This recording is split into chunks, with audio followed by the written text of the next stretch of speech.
Hi everyone! Sorry it's been so long since the last time I made a video, but anyway, in this video I'm going to integrate MongoDB into our chat application so that we can start saving the messages that the users send into a database and that we can retrieve the messages when we want to, like when a new user connects. So if you don't already have MongoDB installed, you can do that on the MongoDB site. So it's just mongodb.org, and then if you go to the downloads, you can download MongoDB for your OS. So I'm just going to assume you have MongoDB installed right now and move on. This video isn't going to be much of an introduction into MongoDB if you haven't used it before. It's more just going to be how do we add it into this chat application using Node. So if you don't know much about NoSQL databases, well, I don't really know much either, but you can always read a ton online on the MongoDB, like docs and so forth. And so definitely check those out. But anyway, moving on. So specifically for our application, we probably want to use a module called mongoose. So mongoose is a node module for MongoDB that makes just working with MongoDB easier. So if you go to, whoops, let me close out of this one. If you go to your directory, you can just install mongoose by doing npm install mongoose. And so it'll install for me.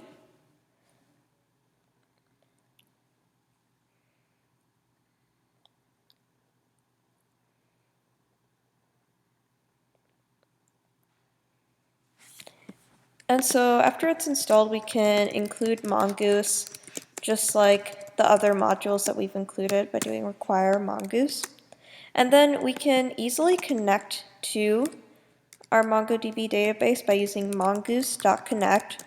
And then we pass in a MongoDB URI. So the URI starts with just MongoDB://. And then we have to enter in the host, or like where our database is located. And so it's just on my localhost, so I'm putting in localhost. And then after another slash, we can type in the name of the database. So I'm just gonna call the database that we want chat. And so you'll notice that I don't actually have this database created yet. Mongoose will just automatically create that database for me when I pass in something new.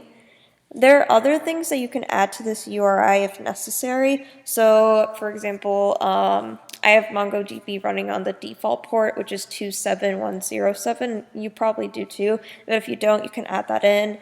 Also, if we wanted like user authentication, you could add that in too, but we don't need any of that for now at least. And so we can simply continue on. So the connect function has a callback, and that has a parameter of error.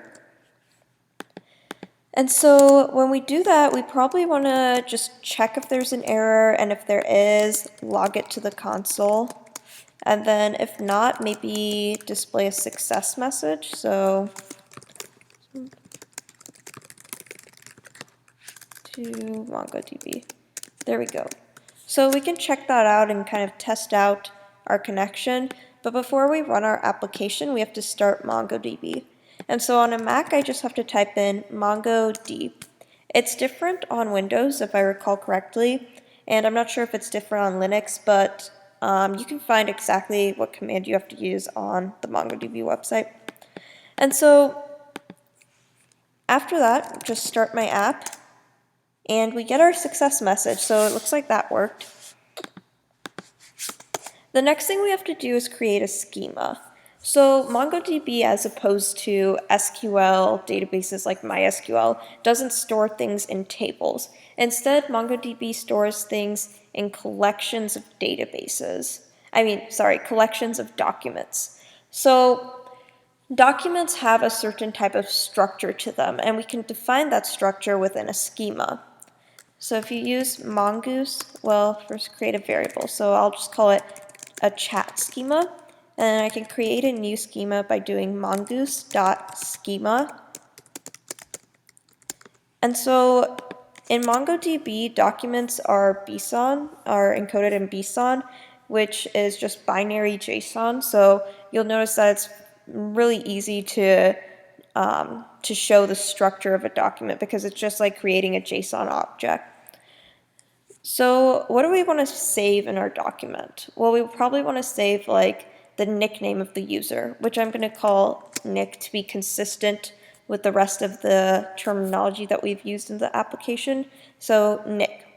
And then really what we're doing in the schema is we want to define the type for each of the, I guess, fields that we want to use. And so the nickname is just going to be a string. So I'm just going to type in string.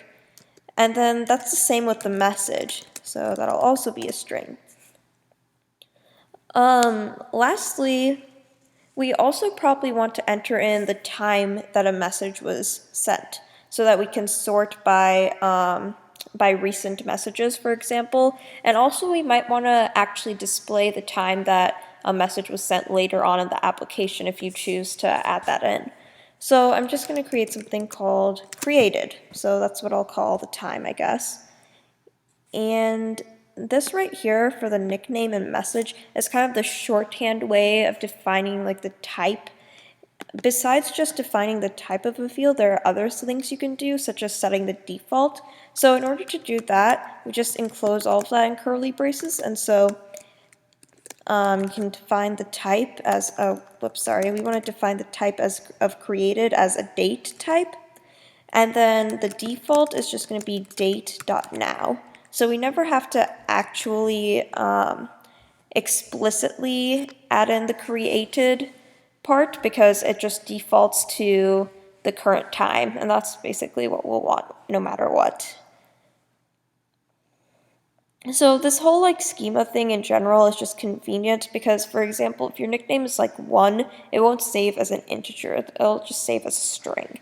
And just so forth like that. It's useful for checking certain conditions. If you do want a number from the user, you want it to not be saved as a string, for example. And so that's automatic kind of like data validation before it gets saved to your database.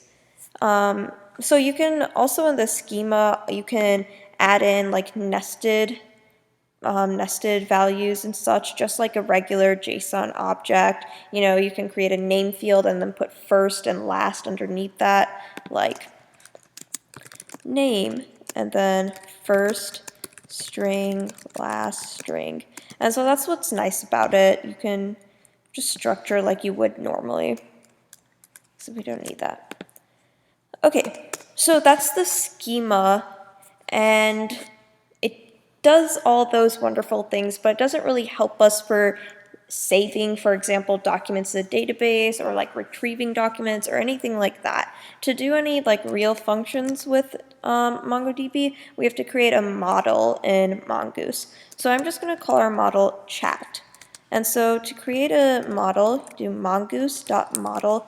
By the way, don't forget the capital S on the schema, but model does not have a capital M. It's a little confusing, trips me up. But anyway, so mongoose.model, this is where you'll actually create a collection inside of your database. So the first parameter is going to be the name of the collection. Well, kind of. So let's just call the name message. This will automatically create a collection called messages in MongoDB. So I just keep the name as a singular because it'll be turned into a plural form when the collection is actually created. And so the second parameter is just the schema you want to use for that collection. So all the documents will have this type of schema. Although technically the schema is flexible for each document. That's the other nice thing about MongoDB. You don't have to stay strictly to the schema. But anyway, sorry, I'm kind of diverging. Okay, so we have a model and everything now. We can use this model to create documents and then save them to our database. So we probably want to save messages as they're coming in. That's a good thing to do. If you remember, this socket.on is where we receive messages the user sent. However, in the last video, we added in whispers, and so whispers are all in this block. And the only like actual messages are right here.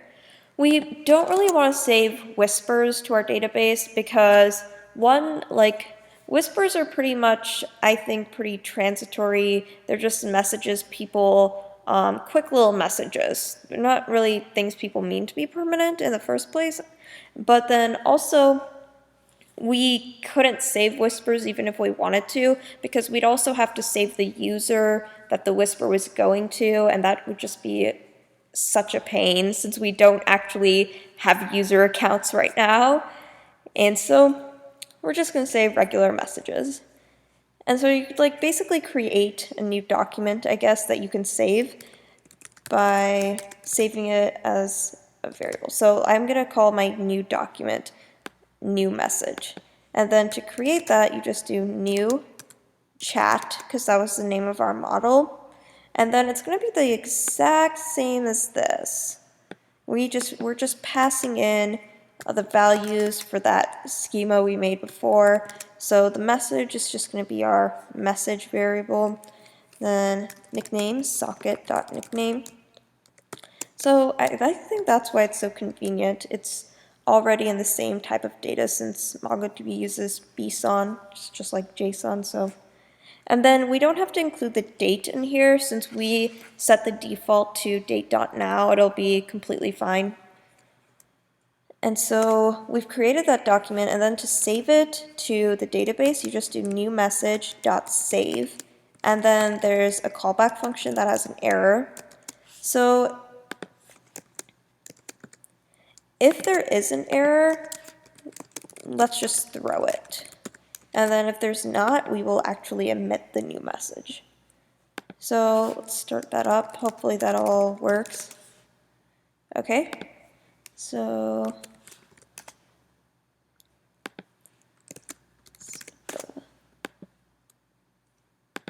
hi, testing.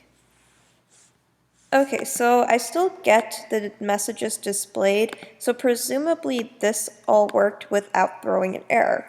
But to be even more sure, so I have a little GUI installed for MongoDB called MongoHub, and so if I open that up, here's my chat database. Disregard that chat too, that was just something I made before. And so here's chat, and I have my messages. Also disregard that collection, something else I made before this video, sorry. And so there's a count of 2, which means it's probably just those 2 messages I just entered. So if I query that for all of them, there we go. Hi, Smitha. And you also get my time, the time that I entered that in. So that's nice. And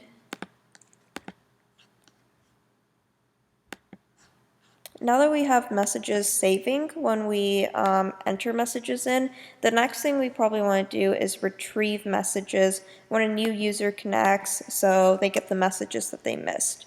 So we want to do that as soon as a new user connects. And the reason for that is when you're on this page and you're just like waiting to enter in a username, you're still receiving messages in the background. So I can put in, I'm still here. And although you don't see anything when you're waiting to type in your username, since the chat div is hidden, you're still receiving those messages. So now if I type that in, you'll see that I got that message already. So we want to retrieve the messages as soon as the user connects, so we don't retrieve, for example, like this I'm still here message twice. So when we do that, there are a couple of ways to query in Mongoose. They're all pretty similar, but they just have a bit of a difference. So, okay, sorry, started typing what I was saying. So you use your model like you did to save messages, except you do chat.find, and then first parameter is just some like limitations on what you want to find. So if you just put in the curly braces without anything in them, it finds everything. But if I wanted to, for example, just check for users with the nickname Smitha, then I could put that in. And so you can just put in conditions, kind of like where statements, I guess, in there. And then there's a callback function. And the callback function, the first parameter is error, second is docs. And so you can do that. And then just if there's an error, just throw the error. Not really doing much here. And then if not, let's just emit the documents. So socket.emit, because we only want to emit it to that one person who just connected. And then how about like load old messages? And we can just pass the documents.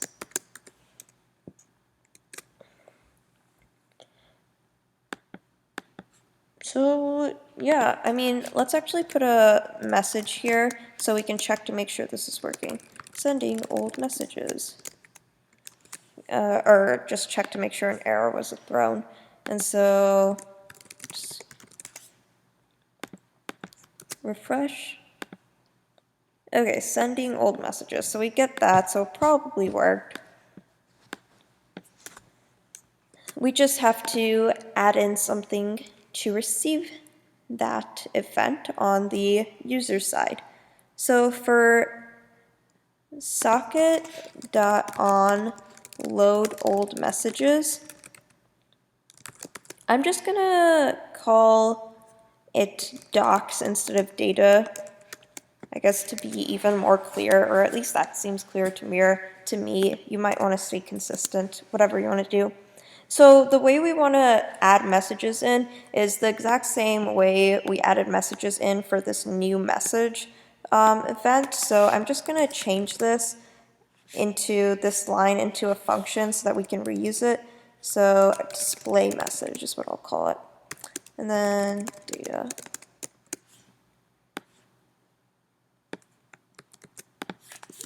Okay.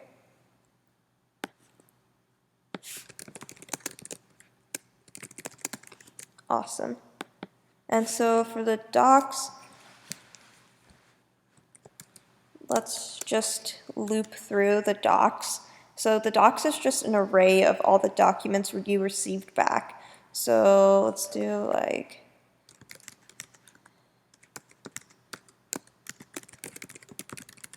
doubling the I++, and then display message docs I, so that we're displaying each document. Okay, and also this bothers me because apparently there wasn't an int here, so kind of worried about that, so I'm just adding that in. Okay. John. Whoops, what's going on? Oh, on line 73,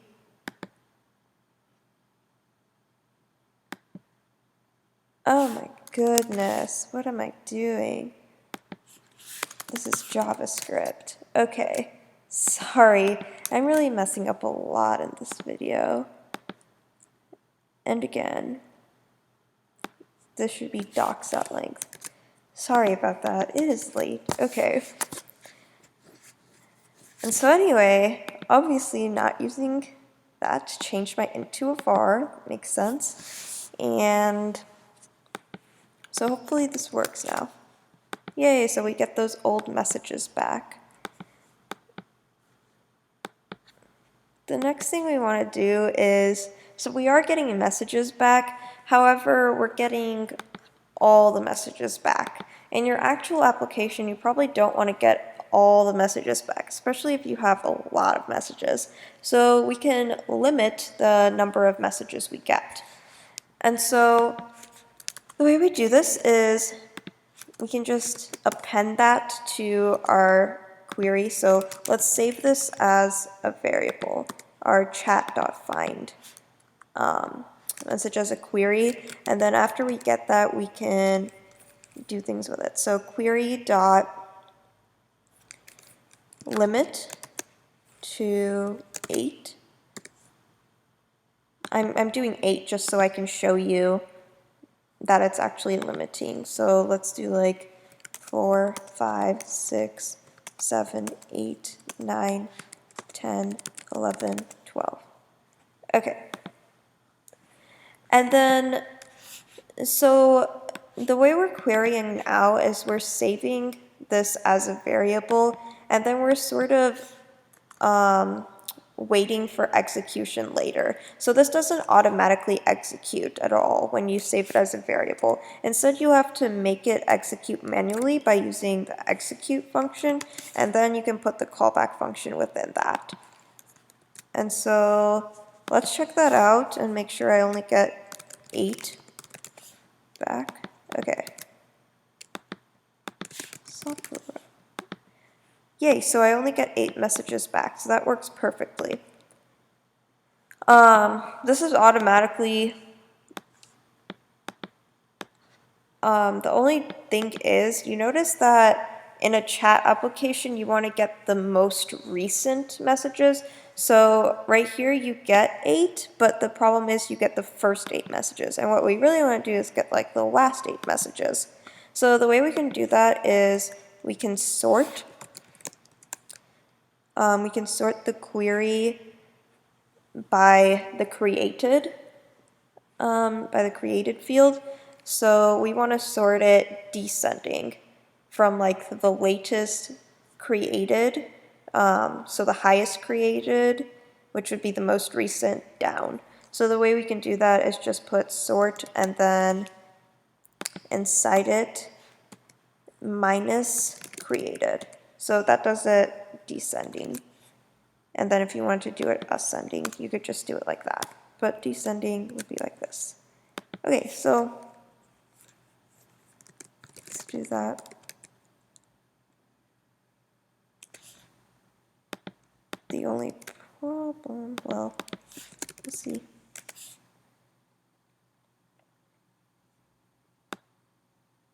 So we do get it in, we do get the last 8 now, but now the problem is the order they're displayed is opposite to what we wanted originally. So the latest message starts at the top and then it goes down. Since we sorted it and then limited it to 8, so the one at the top was the most recent.